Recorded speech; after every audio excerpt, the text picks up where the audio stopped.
FSN Radio. It's all about what's next. Go to financialsurvivalnetwork.com and sign up for your free weekly newsletter. You'll also get 3 free reports. The Financial Survival Network.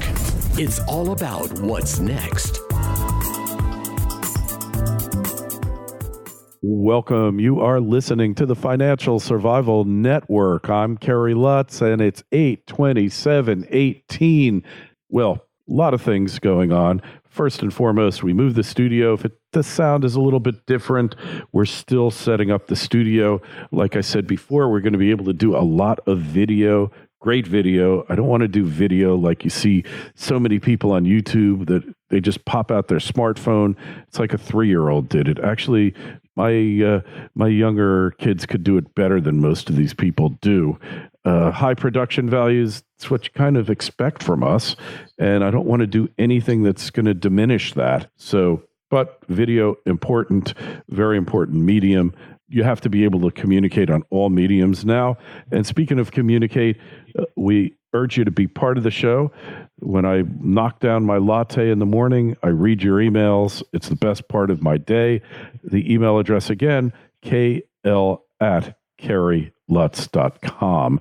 Well, trade wars, I told you from the get-go, they don't really exist except in the eye of the media. And as a construct or a meme for financial markets, you're seeing it happen firsthand.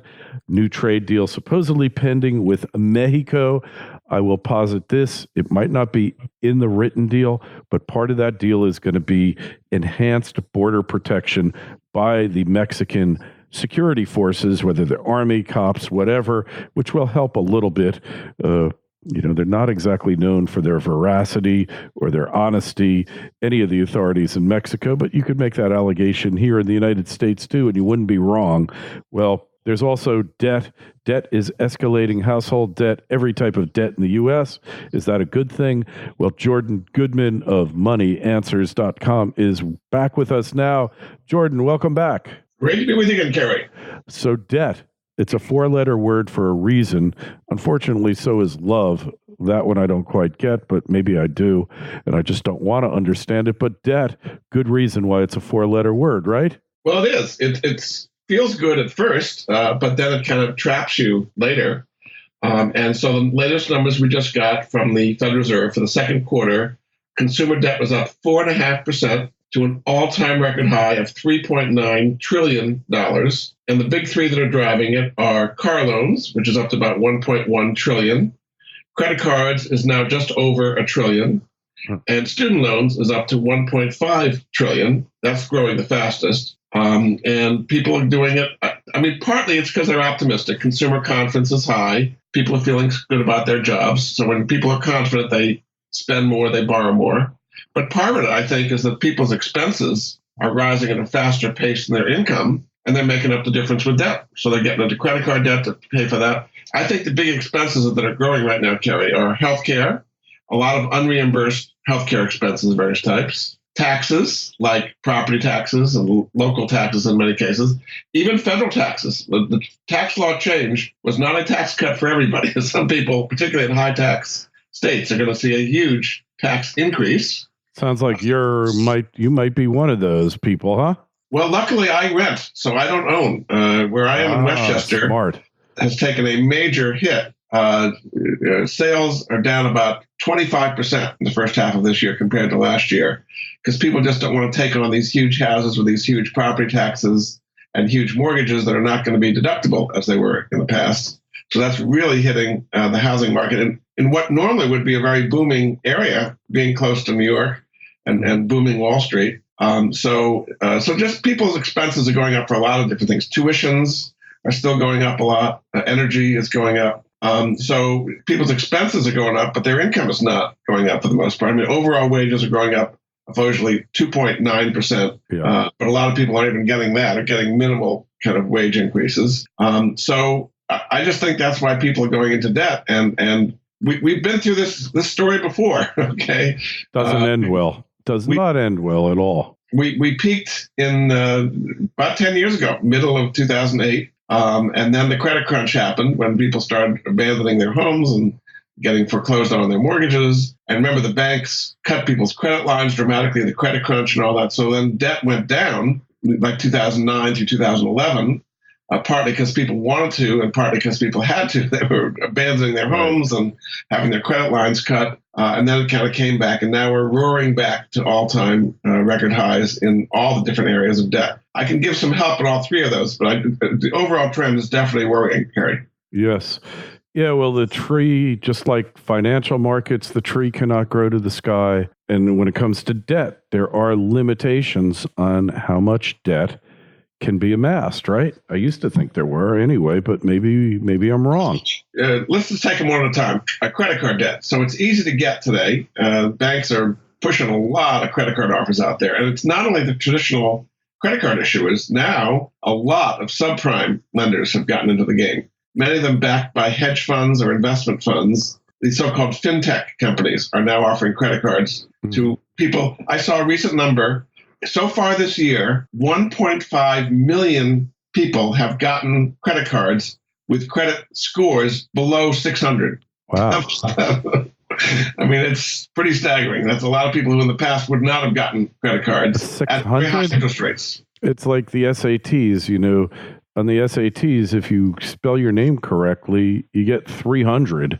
You know, on FICO scores, if you have a social security number, you're automatically at 500.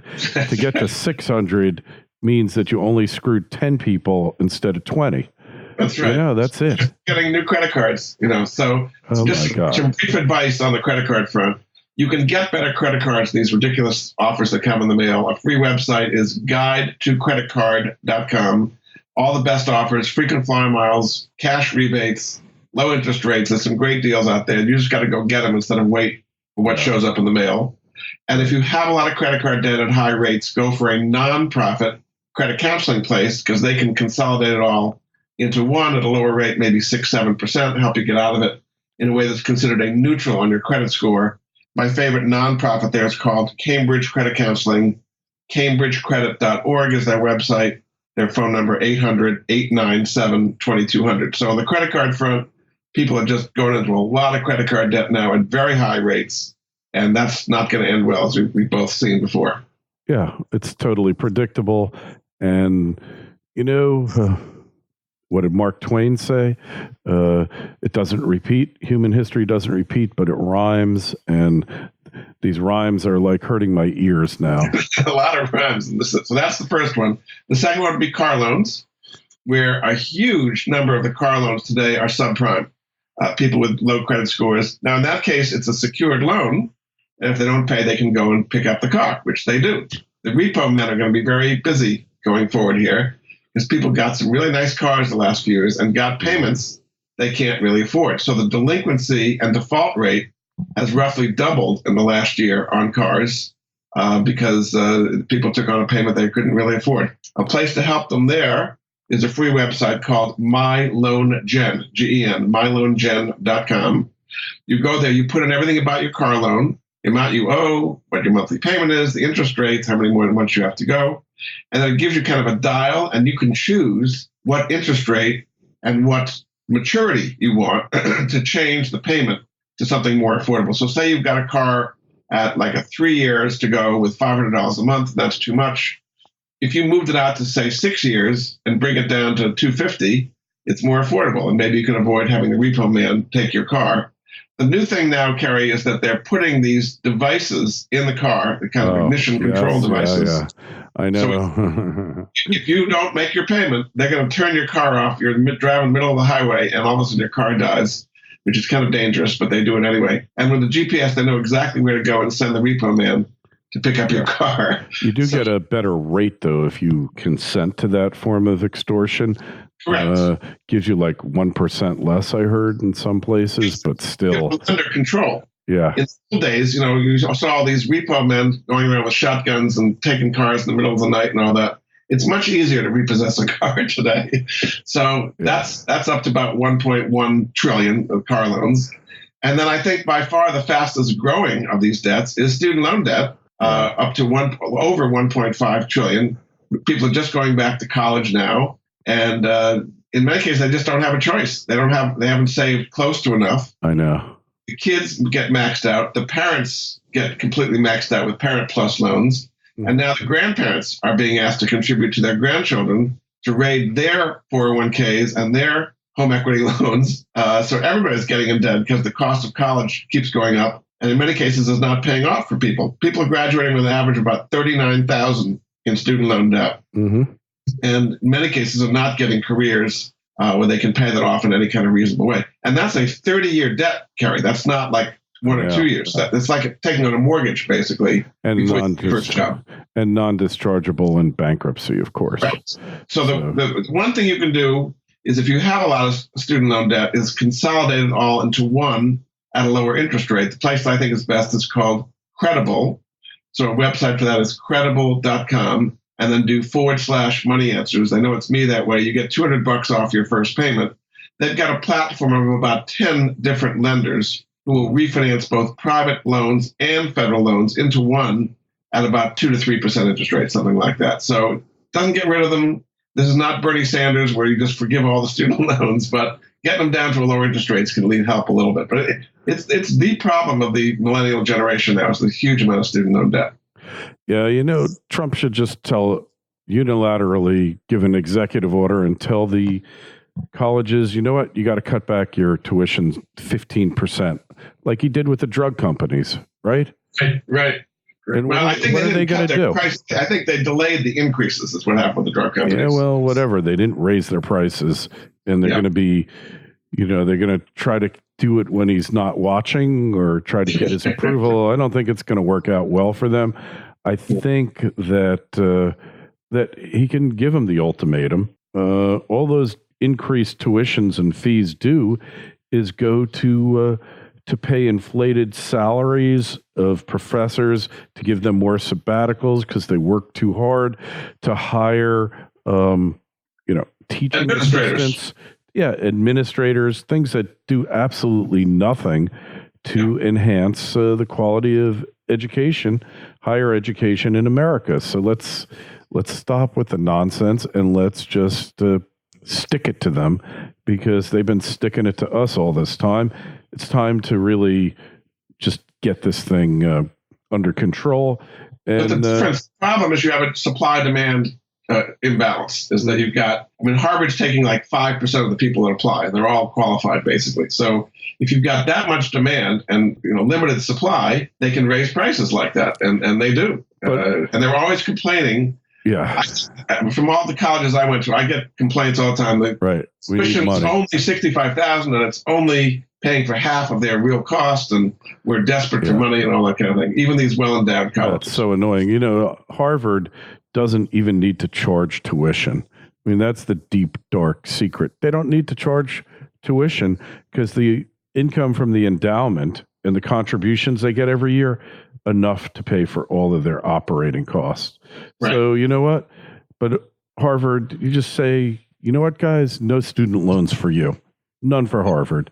Sorry, you pay them and you take the risk that you're going to get paid back, because we're just not going to be in that business anymore. Time to crack the whip on higher ed. But there's a lot of other colleges that don't have the endowments of the Ivy Leagues at all. And they're feeling a real squeeze, because a lot of families on the margin are saying, maybe this isn't worth it to get into this kind of debt. It isn't. And that's a big change on the marketplace, because it was like you always have to go to college, the fanciest college you can get.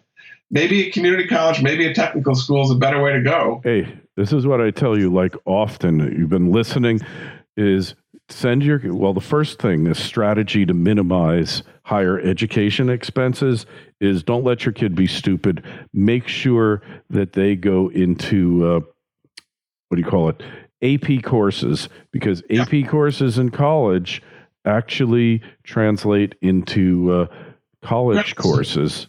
College credits. Maybe you could graduate in 3 years instead of 4 years, that kind of thing. That's correct. Yeah, exactly. So you get those credits, and then you send junior to a community college. Junior, you're going to overload your credits because you're going to go to a state school. So like in SUNY in New York, you go to a community college, Westchester Community College, say, where we both, excellent school, probably the best community college, one of the best in the country. You overload your credits. So if you're only supposed to take 28 for the first 2 years, you take an extra 10 or 12, because when you transfer into a state school, they're required by law to accept all credits from a community college. Right. And so, I mean, what ultimately matters, Kerry, is you come out with skills that are demanded in the marketplace. Oh, you think? Does that really matter? I didn't think that mattered anymore. Of people who have skills. There's something called the JOLTS report, the Job Opening Long-Term Survey. The latest number, I think, was 6.7 million jobs that the employers cannot find people who have the criteria for them. And way more than the number of people looking for jobs, which is about 6.3 million. Well, and it's getting worse because all the baby boomers who know how to do these things are all retiring, 10,000 a day. And so go to something where there's an actual job, many well-paying jobs, union sometimes, with all kinds of skills, as opposed to Etruscan pottery or all kinds of other wonderful things. Art history. What about art history? They're hiring art historians all over the place, like on construction sites in Florida or in restaurants. You find more art historians than you could ever than you ever knew existed.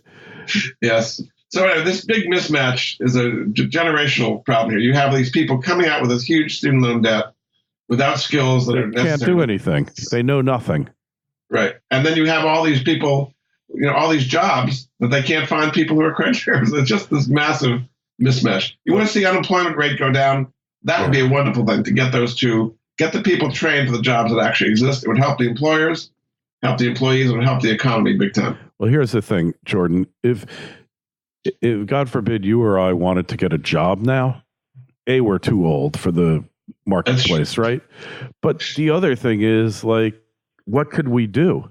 I mean, we're both pretty computer savvy, good writers, good communication skills, but in terms of the technical jobs that are going wanting in this country today, not so much, huh? Right. No, it's true. Well, my son, I've told you before, he got a master's in data science, and he's doing very, very well at Airbnb, and all the people there are young PhDs, computer science. I mean, they really know their stuff. And they get paid well, and it's a good environment. So if you have the right skills, this is a great economy to get. But if you don't have the right skills, it can still be tough out there. You can get them. Look, I believe that the human spirit is capable of triumphing over everything, but you have to believe you can do it, first of all. You have to want to do it. Right. And then you got to do it. And the beauty is, Jordan, a lot of these technical degrees can be had so much more cheaply than ever before because of online. You don't necessarily need the diploma. You just got to be able to prove that you could do it, right? And have the skills, correct. Yeah. Actually, I'll tell you another story. My son's girlfriend had been working at Forbes, and she quit last December because she saw there was no future to the print journalism medium at all. Smart girl. And she did a 12-week boot camp in software engineering, and she got offers all over the place right after that. And so she's doing great in a place that's got real future to it. So even though she had the so-called prestigious job working as a journalist at Forbes, they were going from 26 issues a year down to 10 issues a year. And it's owned by the communists. Zero, basically. It's owned by the commies now, too. Yeah, right? Correct. It's owned by the Chinese. But I'm just saying, she did a career shift, did a 12-week intensive course. It wasn't Harvard, didn't have to be. She got the skills she needed. She got a great job with high pay right away. So it can be done. It's exactly the point. And there, even if you're not a computer scientist, there's a lot of other positions out there that you can do. And that's the beauty of it, is that there are a lot of things that you can do, and you don't have to just, sit back and say, oh, I'm hopeless, I'm helpless, I can't do anything. It's not true at all, right? That's correct. It's a mind shift, but yes, if people can do that. And all of this is putting upward pressure on the economy in various ways. And that's why the Fed Reserve, I think, is going to keep raising interest rates, because we have this labor shortage in a certain way. And that means that wages should be going up probably more than they are now. And you have all these, it's really stimulating the economy and causing inflationary pressures. We've got inflationary pressures with the tariffs and all that. But we've also got them from wage pressures going up as well. Right. I think the Fed's going to keep raising rates, certainly twice more this year and probably at least 3 times next year. So let's go back to the trade war thing.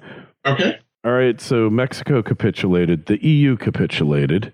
Right. We had this really favorable deal with the EU where they could export vehicles to the United States with a 2.5% tariff. And we, on the other hand, export vehicles to the EU for a 25% tariff. Sounds fair to me. Do you see any problems with that, Jordan? Yeah, well, that's why we're not selling a lot of cars in Europe, actually. So Trump said, well, just let's make it even. Let's do it 25% either way. And the Europeans went crazy over that. Said, oh, that would kill Mercedes and BMW and all the. And so all of a sudden they changed their tune and said, maybe let's lower tariffs instead of raise tariffs. And what a wonderful idea. So it takes a lot of pressure to do that, but nobody's done that ever. Basically, we've just been, as Trump calls it, the piggy bank of the world, and that seems to be ending. And because of the pressure he's putting on them, as you say, it just worked with Mexico. It's probably going to work with Canada as well. Looks like it's going to work with Europe. The big one is China. Now, they haven't given in yet. They've had some delegations coming here, not really getting anywhere. But the pressure we are putting on China is really impacting them big time right now. Their stock market is down about 25% this year, whereas ours is up. They are much more of an export-oriented economy than we are, so they're much more exposed to this. So maybe the pressure will work and they will cave. And that is the most bullish thing you can imagine. If we can get Chinese tariffs down, and not only tariffs, but non-tariff barriers down in various ways, and we export more to them, that would be incredibly bullish for our economy. Hey, so interesting you say that. They're going to capitulate. I mean, there's not a question about it. Because look, they put the 25% tariff on soybeans. And the only problem with that thought, what made it a flawed concept, was that there's not enough surplus production of soybeans in the rest of the world to take up for what they're losing from the U.S. Right. So, and then there's soybean meal, which this is all animal feed. I don't know about you, but I don't remember the last time I had soybeans for dinner. You're right. It's very important to them. They import about $16 billion worth of soybeans a year, and they're trying to get it now from Canada and Argentina, but there's not enough. They don't exist. So either way they cut it, they have to come back to the U.S. for soybeans. Yeah. So, for guys that are so smart and think ahead and all this, they screwed up there. And they're coming back to the U.S. And there's other stuff too. And the fact is, when you're selling 350 or 400 billion more, or 500, whatever the number is, it's 500 total. Yeah.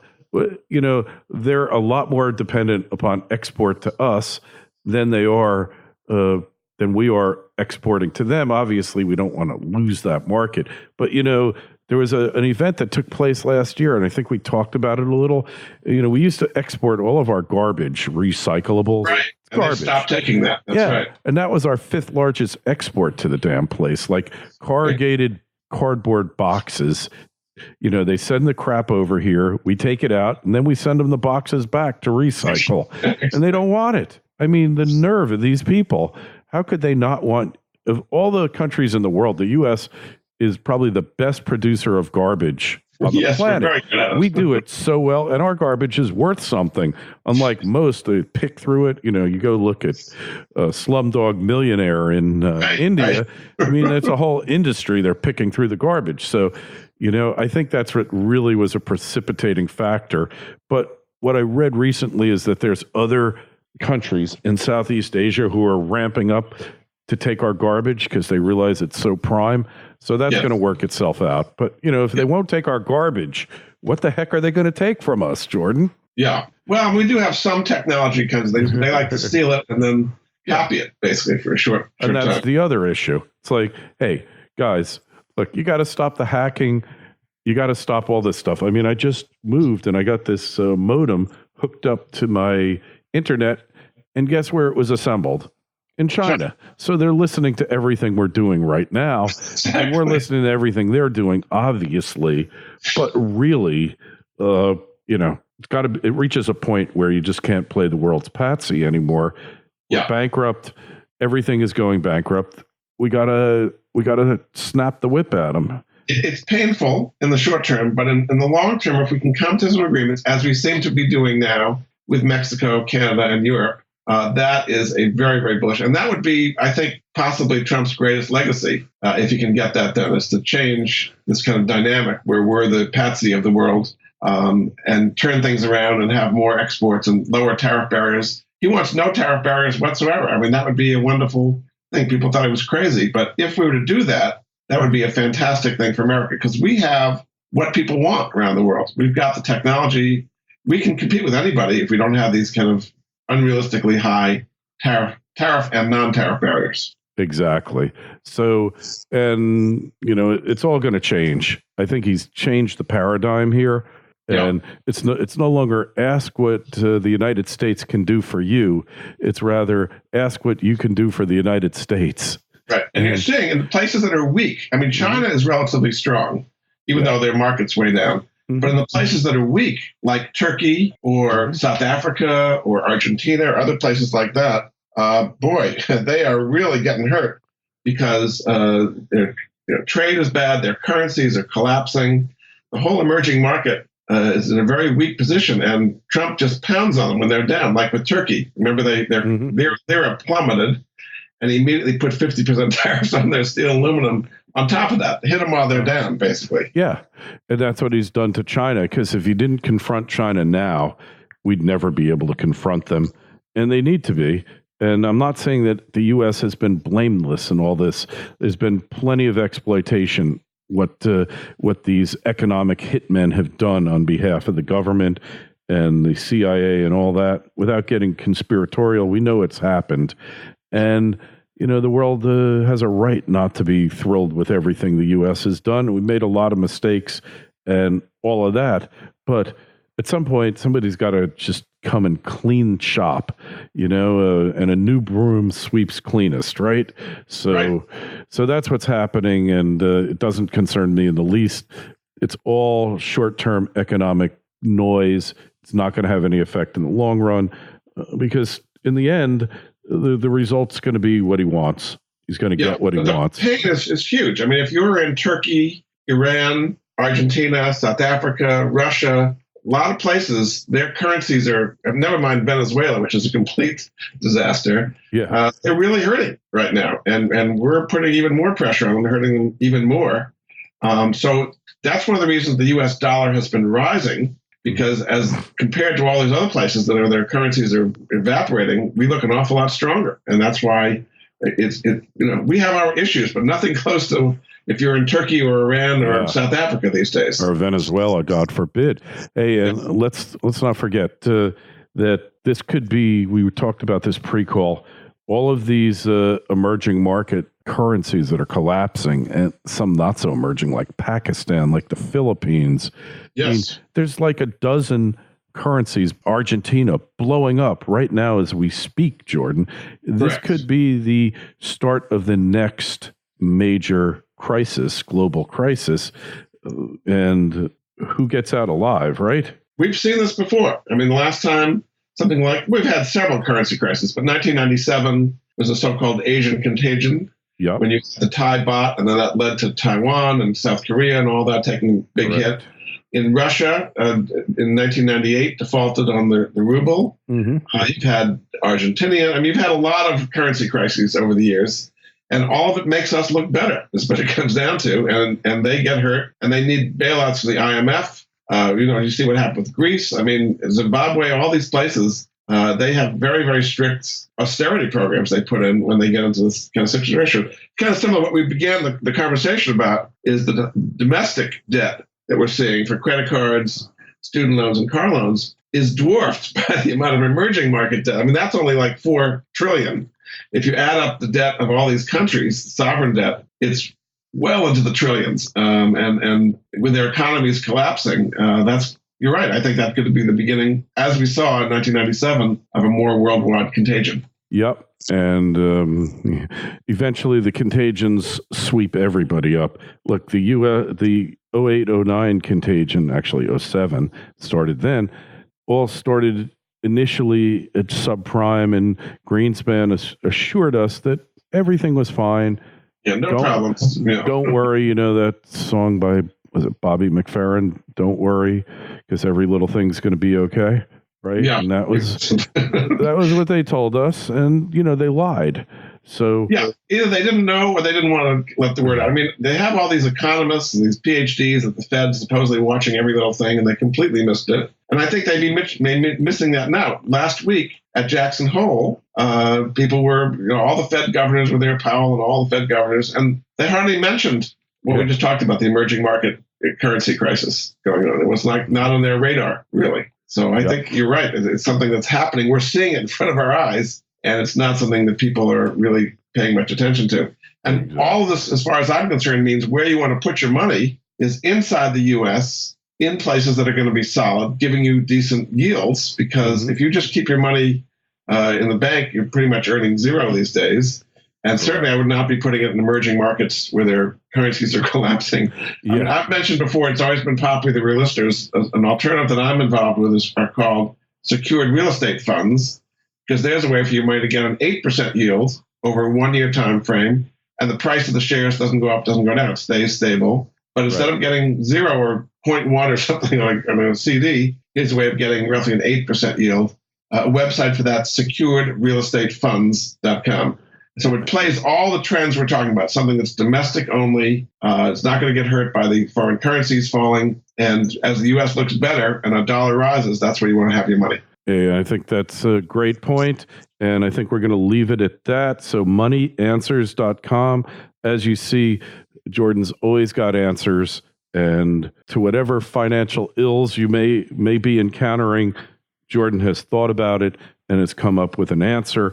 Hey, check us out, financialsurvivalnetwork.com. Be a part of the show. Email us any questions for myself, Jordan, KL@KerryLutz.com, Twitter feed @Kerry Lutz, Facebook page, Financial Survival Network. Jordan, we'll talk to you again in a month, 6 weeks, and see how this whole thing has progressed.